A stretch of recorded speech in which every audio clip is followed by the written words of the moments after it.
Welcome to the channel. Don't forget to like, subscribe, and press the bell icon to stay updated with every new story. You're nothing but a weak, pathetic excuse for an expert, Judge Richardson hisses, towering over Dr. Elena Martinez. His gavel crashes down inches from her hand. The courtroom freezes. Bailiffs grab her arms while she struggles to maintain composure. Judge Richardson steps forward, his shoe deliberately crushing her case notes. His breath hot against her ear, he whispers, "Next time, send someone worthy of my courtroom." Dr. Martinez straightens her spine, looks directly into his eyes, and whispers 3 words. The judge staggers backward, his face draining of color. His hand trembles against the bench. What 3 words could make a powerful judge look like he'd seen a ghost? Dr. Elena Martinez arrives at the Baltimore County Courthouse 40 minutes early. Sunlight gleams off her Harvard Medical School pin, a reminder of 20 years of excellence in neurology. She adjusts her tailored blazer and reviews her expert testimony notes one final time. The plaintiff's attorney, Sandra Weiss, greets her gratefully. "Dr. Martinez, thank you for coming. Your expertise will be crucial in proving the hospital's negligence." At precisely 9 o'clock a.m., the bailiff's voice cuts through the murmurs. "All rise for the Honorable Judge Terren Richardson." Judge Richardson strides in, his black robe flowing behind him. At 63, his reputation precedes him. Fair, but uncompromising, respected, but feared. He scans the courtroom until his gaze lands on Dr. Martinez. Something shifts in his expression, subtle, but unmistakable. During introductions, he studies her credentials with visible skepticism. Harvard Medical School, board certification in neurology. But how much actual clinical experience do you have, doctor? 20 years of clinical practice, Your Honor, with over 3,000 cases similar to the one before the court today. He grunts, clearly unimpressed. When the defense introduces their expert, Dr. and James Phillips, the judge's demeanor transforms. He smiles, mentioning he's familiar with Phillips's outstanding reputation. Throughout pre-trial motions, the pattern continues. Judge Richardson interrupts Weiss repeatedly, particularly when discussing Dr. Martinez's upcoming testimony. Yet he gives the defense team uninterrupted time to speak. Dr. Martinez observes everything, her pen moving steadily across her legal pad.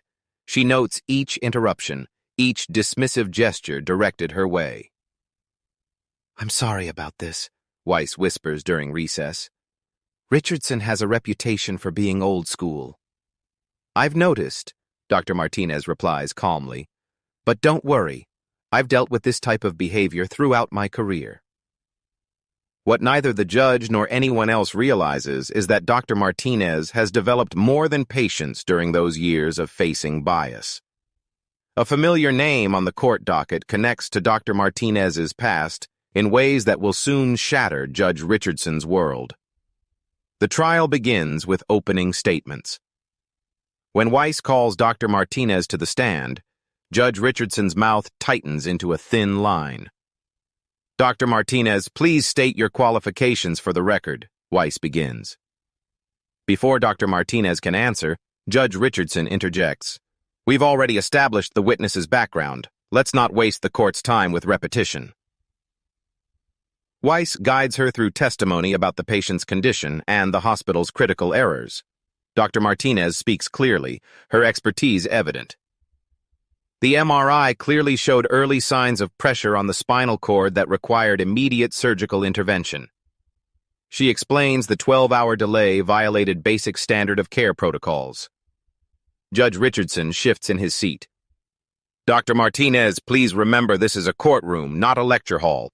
Keep your answers concise." The defense attorney rises for cross-examination, and his approach immediately aggressive. "Dr. Martinez, isn't it possible that reasonable medical professionals might interpret these MRI results differently?" "No," she responds firmly. "The imaging shows unmistakable compression at the C4 to C5 level.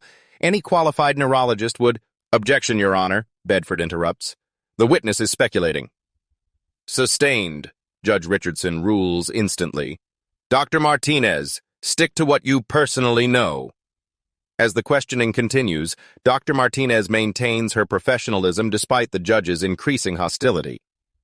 During a particularly technical explanation, Judge Richardson checks his watch ostentatiously. Perhaps we should break for lunch before Dr. Martinez continues with her extensive explanations. The courtroom responds with uncomfortable laughter. During recess, Dr. Martinez overhears Judge Richardson speaking with Bedford around the corner. These academics think they know everything, Richardson says, especially the ones with something to prove. Dr. Martinez retreats silently, retrieving her phone. She steps into an empty conference room and dials a number from memory. This is Martinez. I need information on Judge Terren Richardson's judicial record, particularly cases involving female expert witnesses. She listens briefly before adding, also, check the ownership records of Bedford Holdings from 2018 to present. I believe our judge has connections he hasn't disclosed.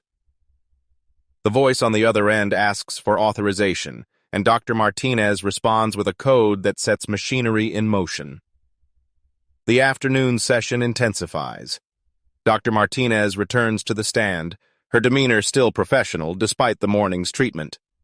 The plaintiff's attorney attempts redirect, guiding her back to the critical findings. Dr. Martinez, could you explain how the delay in treatment directly impacted the patient's prognosis? The 12-hour delay allowed the spinal compression to worsen, resulting in permanent nerve damage that— Objection, Bedford interrupts. Speculative. Judge Richardson doesn't hesitate. Sustained. Dr. Martinez attempts to present the established medical timeline, but Bedford objects at every critical point. Judge Richardson sustains nearly every objection, effectively gutting her testimony. Dr. Martinez, are you trying to instruct this court on legal matters now? The judge cuts her off mid-sentence. Stick to what you supposedly know. The word supposedly hangs in the air like a slap. Objection, Weiss stands immediately. Your Honor, that comment impugns the witness's credentials. Overruled. Counsel, control your witness. The breaking point comes when Dr. Martinez requests permission to demonstrate using a medical model. This visual aid will help illustrate exactly where the compression occurred. Judge Richardson stands abruptly, looming over her. This theatrical display is unnecessary and wastes the court's time. Perhaps in your university classroom you can indulge in such performances, but this is a court of law. He signals to the bailiff. Remove that prop from the witness stand. The deliberate public humiliation silences the courtroom. Dr. Martinez stands perfectly still, her dignity intact despite the judge's efforts. Your Honor, she says calmly, may I approach the bench? Judge Richardson hesitates, then reluctantly nods. When she reaches the bench, she speaks just loud enough for him and the attorneys to hear. Your repeated interruptions and dismissive comments toward me appear to follow a pattern evident in your previous cases with female expert witnesses. This pattern could be interpreted as gender bias. Judge Richardson's face darkens with anger. Are you threatening me, doctor? Remember where you are and who you're addressing. I'm simply making an observation based on data, Your Honor. That's what scientists do. The judge dismisses her with a wave. Due to the late hour and Dr. Martinez's clearly limited preparation, we'll adjourn until tomorrow. Perhaps overnight the doctor can organize her thoughts more coherently. As the courtroom empties, Dr. Martinez's phone vibrates. She waits until she's alone to check the message. Financial records located. Judge Richardson and defense attorney Bedford share ownership in 3 investment properties. Call when ready for more. The pieces of a puzzle years in the making begin falling into place. That evening in her hotel room, Dr. Martinez allows herself exactly 5 minutes to feel the anger and humiliation. When the timer beeps, she transforms back into purpose and determination. She opens her laptop and retrieves a secure phone from her briefcase. This is Elena Martinez, she states clearly. Authorization code Sierra Delta 974. Authentication confirmed. Dr. Martinez, we've been expecting your call. The financial connections between Richardson and Bedford run deeper than expected, the voice reports.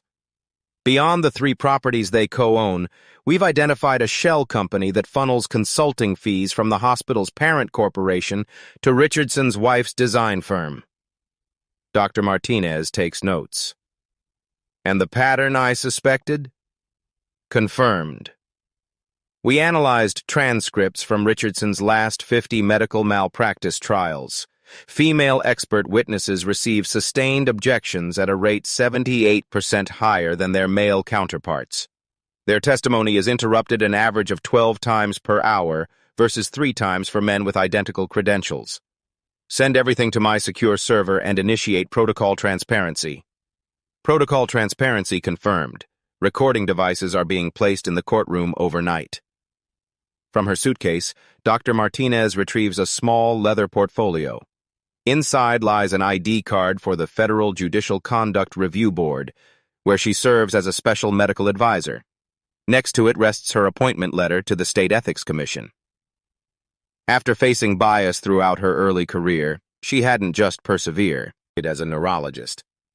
She'd strategically positioned herself at the intersection of medicine and judicial oversight, focusing specifically on bias in medical malpractice cases. Tomorrow, Judge Richardson won't be evaluating her credibility. She'll be evaluating his. Morning light streams through the courthouse windows. Dr. Martinez, Weiss approaches with concern. After yesterday, I wouldn't blame you for feeling intimidated. Trust me, I've handled worse. Dr. Martinez arranges her notes with steady hands. Before they continue, Richardson begins, I want to remind everyone that this court demands respect and professionalism. His gaze locks onto Dr. Martinez. Yesterday's proceedings were disappointing in that regard. Dr. Martinez notices something new, a small red light on a courtroom camera. Protocol transparency is active. Every word is now being recorded for the Oversight Committee. Dr. Martinez, Judge Richardson continues, yesterday's performance was lacking in both substance and respect for this court. I trust today will be different. Objection, Your Honor, Weiss rises. That characterization is prejudicial. Overruled. One more outburst and you'll be held in contempt. The defense resumes cross-examination with renewed aggression. When Dr. Martinez provides a detailed explanation, Judge Richardson interrupts. The jury will disregard that entire response. Dr. Martinez deliberately cites a medical journal containing contributions from Judge Richardson's brother-in-law. The Journal of Neurosurgical Standards, in which Dr. Lawrence Keller published his definitive work on spinal cord compression, clearly establishes that delays beyond 6 hours constitute negligence. Judge Richardson reacts visibly. That journal is irrelevant to these proceedings. Your Honor, she responds with practiced innocence, that journal is considered the definitive source. Is there a reason you find it particularly objectionable? Another comment like that, Doctor, and you'll be held in contempt. From the gallery, a man in a gray suit watches intently, taking notes. His badge identifies him as a representative from the Judicial Review Board. After the morning recess, the defense calls their expert witness. Dr. James Phillips strides to the stand with practiced confidence. Dr. Phillips, Richardson says warmly, thank you for accommodating the court with your distinguished presence. The contrast couldn't be more stark. Where her credentials were questioned, Phillips's are praised. Where her answers were interrupted, his ramble unimpeded. During cross-examination, when Weiss challenges Phillips's conclusions, Bedford objects. Asked and answered. Sustained, Judge Richardson rules, despite Phillips never addressing the specific question. Dr. Martinez makes deliberate eye contact with Judge Richardson as she writes in her notebook. For a moment, uncertainty flashes across his face. She passes a note to Weiss containing specific language from Judicial Conduct Code Section 3.5. During a tense exchange, Judge Richardson makes his most blatant display of bias yet. The court recognizes Dr. Phillips's superior interpretation given his extensive clinical experience compared to academic theorizing. Dr. Martinez raises her hand. Your Honor, may I clarify something for the record? If you must, Doctor, but briefly. I'd like the record to show that I've personally performed over 500 of these specific procedures, while Dr. Phillips, according to his own CV, has performed 37. I believe accuracy matters in testimony. The courtroom falls silent. Phillips shifts uncomfortably. The court doesn't need your commentary on another witness's qualifications. Judge Richardson pounds his gavel. In the gallery, 3 Judicial Review Board observers make detailed notes. Dr. Martinez returns to the stand for redirect examination. When she provides measured responses citing peer-reviewed studies, Richardson's patience visibly thins. Dr. Martinez, your continued attempts to present yourself as the ultimate authority are trying this court's patience. Your Honor, I'm simply presenting medical facts. Facts according to you, he retorts. This court determines what constitutes a fact. The statement causes murmurs in the courtroom. One of the observers types rapidly, flagging the comment for immediate review. During continued examination, Dr. Martinez cites the American Association of Neurological Surgeons procedural guidelines. Judge Richardson interrupts. Please avoid unnecessarily technical jargon. Your Honor, would you prefer I use layman's terms or legally precise medical definitions as required by State Code 47.3 for expert testimony? The reference to the specific legal code causes him to flush with anger. Are you questioning my understanding of the law, Doctor? Not at all, Your Honor. I'm seeking clarification on your preference. Richardson stands, looming over her. What I prefer is a witness who knows her place. The statement hangs in the air, damning in its naked bias. One observer quietly exits the courtroom, phone in hand. Dr. Martinez maintains perfect composure. And what place would that be, Your Honor? This court will take a 15-minute recess, Harrison snaps. As he rises to leave, the bailiff approaches with a folded note. Richardson reads it, his expression shifting from annoyed to concerned as color drains from his face. The courtroom reconvenes after 30 minutes. Judge Richardson returns looking visibly shaken, his earlier arrogance replaced by stiff formality. The district's chief judge has entered silently, taking a seat in the back row. 2 more people in formal attire follow him, carrying official portfolios stamped with the state seal. When Judge Richardson returns, he no longer walks with commanding authority. The chief judge joins him at the bench for a brief, intense conversation before taking a seat in the front row.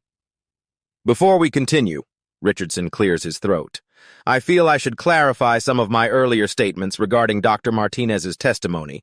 This court has the utmost respect for all expert witnesses. The forced retraction comes too late. Dr. Martinez rises. Your Honor, if I may address the court. Richardson hesitates, then nods, sensing he's lost control. Dr. Martinez approaches the bench, but instead of stopping there, turns to face the entire courtroom. From her briefcase, she removes different credentials, an official ID card with the state seal and federal judiciary emblem. My name is Dr. Elena Martinez. While I am indeed a practicing neurologist and expert in medical malpractice cases, I also serve as the appointed special medical advisor to the Federal Judicial Conduct Review Board, focusing specifically on bias in medical testimony evaluation. A collective gasp ripples through the courtroom. Judge Richardson grips his gavel, knuckles turning white. For the past 3 years, Dr. Martinez continues with calm authority, I've been conducting an authorized review of judicial conduct in medical malpractice cases across this circuit. Judge Richardson's courtroom was scheduled for routine observation. She turns directly to Richardson. However, upon reviewing your case history, I identified concerning patterns that warranted closer investigation. Your treatment of my testimony has unfortunately confirmed those patterns. The chief judge stands. As of this moment, These proceedings are temporarily suspended. Judge Terren Richardson is recused from this case pending a full investigation into judicial misconduct. Richardson finds his voice, though it lacks its former power. This is outrageous. You deliberately misrepresented yourself. No, Your Honor, Dr. Martinez interrupts calmly. My credentials as a medical expert are genuine. I was not obligated to disclose my position with the review board during a formal investigation. When I whispered that authorization code yesterday, Sierra Delta 974, it activated protocol transparency, our highest level of judicial misconduct investigation. The observers reveal their credentials as members of the Judicial Review Board. A federal marshal appears at the door. Mr. Bedford, we'll need to speak with you regarding your undisclosed financial relationships with Judge Richardson. Dr. Martinez opens her laptop, revealing dozens of similar cases flagged for investigation. The screen shows a detailed database tracking patterns of rulings with Richardson's name highlighted in red. Every biased ruling, every dismissive comment had been another nail in Richardson's professional coffin. The news breaks like a summer storm. By evening, reporters surround the courthouse as the story spreads. Judge exposed by expert he humiliated runs across local news broadcasts. Inside the chief judge's chambers, Dr. Martinez presents her findings to a hastily assembled panel. We've been tracking Judge Richardson's rulings for 36 months, she explains, displaying color-coded charts. Over the past 3 years, Judge Richardson ruled against female expert testimony at a rate 84% higher than male experts with identical credentials. The financial documents prove equally devastating. We've identified 27 cases in the past 5 years where these specific conflicts should have been disclosed. Meanwhile, the hospital's general counsel pushes settlement papers across the table with barely concealed desperation. What number would resolve this matter quickly and confidentially? Confidentiality is no longer an option, Weiss replies. Any settlement must include public acknowledgement of the hospital's failures. At Bedford Law Firm, 3 junior partners resign immediately, emailing their clients before Bedford can begin damage control. Dr. Martinez meets with the original plaintiff. Your case became the catalyst, she explains gently. But we weren't the only one. We've identified 27 similar cases where justice was denied. The plaintiff's eyes fill with tears. I just wanted them to admit they made a mistake. A class action lawsuit begins forming as other patients come forward. The hospital's stock price drops 15% in a single trading day. The Judicial Ethics Committee expands their investigation beyond Richardson to the entire medical malpractice division. They discover encrypted emails between the judge and a hospital board member discussing how to handle upcoming cases with specific mention of ensuring the right experts are heard and the wrong ones discredited. This discovery elevates the misconduct from ethical violations to potential criminal conspiracy. The State Attorney General announces a formal investigation with federal authorities monitoring. 6 weeks later, Judge Terren Richardson sits facing the Judicial Conduct Committee in a sterile government hearing room. His expensive suit hangs slightly loose on his frame. Stress has taken its physical toll. Dr. Martinez takes the witness stand without anger or revenge. Her clinical precision makes the facts more damning. The statistical deviation in Judge Richardson's rulings cannot be attributed to chance, she explains, displaying charts tracking his decision patterns. When controlling for all other variables, gender bias emerges as the only significant factor. She presents a timeline showing the progression of Richardson's biased rulings, which intensified 8 years ago, coinciding with his financial relationship with the Bedford firm. The financial evidence proves devastating. Bank records show transfers between Richardson's family trust and Bedford's offshore account following key verdicts. Judge Richardson accepted approximately $347,000 in indirect payments over 8 years. When Richardson finally speaks, his defense crumbles under questioning. He claims ignorance of disclosure requirements despite having instructed other judges on those very rules. These academic analyses don't capture the nuances of the courtroom dynamics, he insists, echoing the dismissive language he used against Dr. Martinez. Yet the pattern becomes remarkably consistent when the expert witness is female, notes a committee member. How do you explain that specific correlation? Richardson has no answer. The committee's deliberation is brief. Their recommendation comes swiftly. Immediate removal from the bench, referral for disbarment proceedings, and criminal investigation for judicial corruption. This committee finds that Judge Richardson has violated Canons 1, 2, and 3 of the Code of Judicial Conduct and is unfit to continue serving. As Richardson leaves the hearing room, reporters swarm him. The man who once commanded a courtroom now hurries to his car with a coat over his head. 3 months later, Dr. Martinez stands at the podium in the grand ballroom of the State Judicial Conference Center, addressing hundreds of judges. The Richardson case wasn't about one judge's misconduct, she explains. It revealed systemic vulnerabilities that allowed bias to flourish unchecked for years. Behind her, slides display comprehensive reforms already implemented. The conference has devoted its entire agenda to examining bias in expert witness evaluation. A technology team demonstrates new monitoring software that tracks judicial rulings for statistical anomalies, a direct result of Dr. Martinez's methodology. This isn't about policing thought, Dr. Martinez clarifies. It's about creating awareness of potential blind spots we all carry. The data serves as a mirror, not a judgment. Across the state, courts implement mandatory bias training with particular focus on gender disparities. Judicial performance reviews now include bias metrics with regular external audits. The Chief Justice announces additional reforms, expanded financial disclosure requirements, and stricter penalties for concealing relationships. At Metropolitan Hospital, the board has been restructured with patient advocates holding key positions.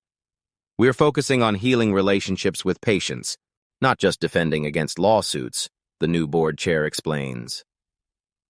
Bedford law firm has dissolved entirely. The state Supreme Court issues new rules allowing greater scrutiny of judicial conduct during trials. Attorneys can now request independent review of ruling patterns without facing contempt charges. Dr. Martinez works with data scientists to refine algorithms that first identified Richardson's pattern. The project, funded by a judicial integrity grant, aims to create an early warning system for courts nationwide. As she concludes her presentation, Dr. Martinez displays improved outcomes in medical malpractice cases. This is what progress looks like, she tells the assembled judges. Not perfect, but measurably better. As reforms take shape, a package arrives at Dr. Martinez's office. Inside is a judicial complaints report from a neighboring state with a note. We've identified a similar pattern here. Can you help?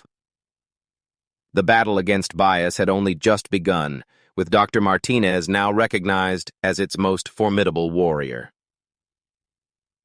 1 year later, Dr. Martinez stands at a podium accepting the American Bar Association's special citation for contributions to judicial integrity. The audience gives her a standing ovation. What happened in Judge Richardson's courtroom wasn't just about gender bias or financial corruption, she begins. It was about the fragility of justice when power goes unchecked. The camera pans across familiar faces from the original courthouse drama.